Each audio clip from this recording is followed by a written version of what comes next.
Hi, I'm John Stevenson. We're going to be talking about Joshua as the successor to Moses in our continuing study of the book of Joshua. If we look at Moses, he sends spies, remember, into the promised land, Numbers chapter 13. Joshua ends up being one of those spies. But then we get to Joshua chapter 2, and he's also sending spies. Of course, he only sends in 2. I always think it's sort of funny that he maybe tells the other 10 to stay home that day, and he only sends 2 into the promised land. In the case of Moses, we read of his Song of the Sea, where all the inhabitants of Canaan have melted away, and there's terror and dread that fall upon them. That's Exodus chapter 15. When we get to the book of Joshua, Rahab says essentially those same words. The fear of you has fallen upon us, and all the inhabitants of the land melt away before you. That's Joshua chapter 2. In the case of Moses, Israel celebrates the Passover, and then just a bit afterward, they eat of the manna in Exodus chapter 12. In the book of Joshua, they come into the land, Israel celebrates the Passover, and afterward the manna dries up because now they're able to eat the produce of the land. In the case of Moses, he's told when he meets the Lord, Exodus chapter 3 verse 5, remove your sandals from your feet, for the place on which you're standing is holy ground. Joshua has an encounter with the angels of the Lord, and he's told, remove your sandals from your feet, for the place where you're standing is on holy ground. It's echoed in the case of Joshua. He goes through a Moses experience. In the case of Moses, with the staff of God holds up his hands and the battle goes to Israel. In the case of Joshua, he stretches out his hand with his sword and victory goes to Israel. In the case of Moses, his farewell speech includes a reference to his old age, Deuteronomy 31:2. It includes promises of future victory. It calls for obedience to the Torah and blessings and cursings. And when Joshua gives his farewell speech, it includes a reference to his old age, the promise of future victory, calls for obedience to the Torah, and blessings and cursings. In other words, it follows exactly the same format. In the case of Moses, he mediates a covenant, and the people say at the end, all that the Lord has spoken we will do, and we will be obedient. And Joshua, he ratifies that same covenant, and the people say, the Lord our God, we will serve him and will obey him. Their response is the same.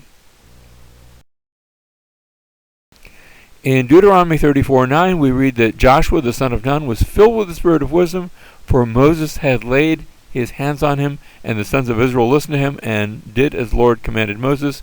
And so, as we come to Joshua, we're going to see Joshua not necessarily as a better Moses, but as the successor to Moses, in that he repeats many of those things that Moses says and does.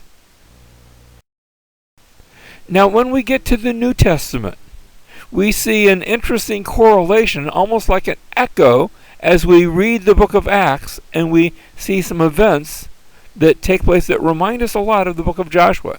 In Joshua's told, God tells the people to prepare for the conquest as Joshua has now taken over. In the book of Acts, Jesus tells his disciples to wait for the coming of the Holy Spirit.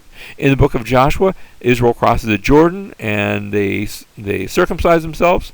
In the book of Acts, the Holy Spirit comes and baptizes. That's the new covenant sign as opposed to the old covenant sign of circumcision. The Holy Spirit baptizes the church.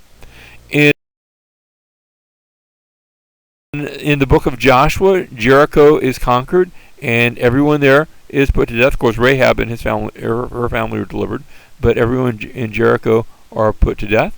In the book of Acts, Jerusalem sees the power of God, and instead of death, its many come to faith and receive life. In the book of Joshua, Achan steals from the Lord, and he is punished, he and his family both. In the book of Acts, it's Ananias and Sapphira who lie to the Holy Spirit, and they are punished, and they're put to death. In the book of Joshua, the Gentile Gibeonites join with Israel. There's a little bit of deception there, but they join themselves to Israel. In the book of Acts, it's Hellenistic Jews and Samaritans and Gentiles who come into the church. No deception here, but these outsiders are coming into the church. In Joshua, the people are coming into the land, and they're taking possession of the land. In the book of Acts, the people are going out from Jerusalem out to the whole world to take the gospel to the whole world.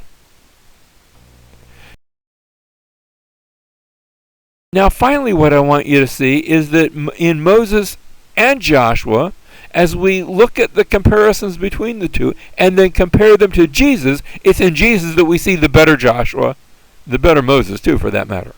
So that in Moses and Joshua, they send out spies. Jesus sends out his disciples. We see in Moses and Joshua, the people are in fear. And Jesus comes to dispel that fear.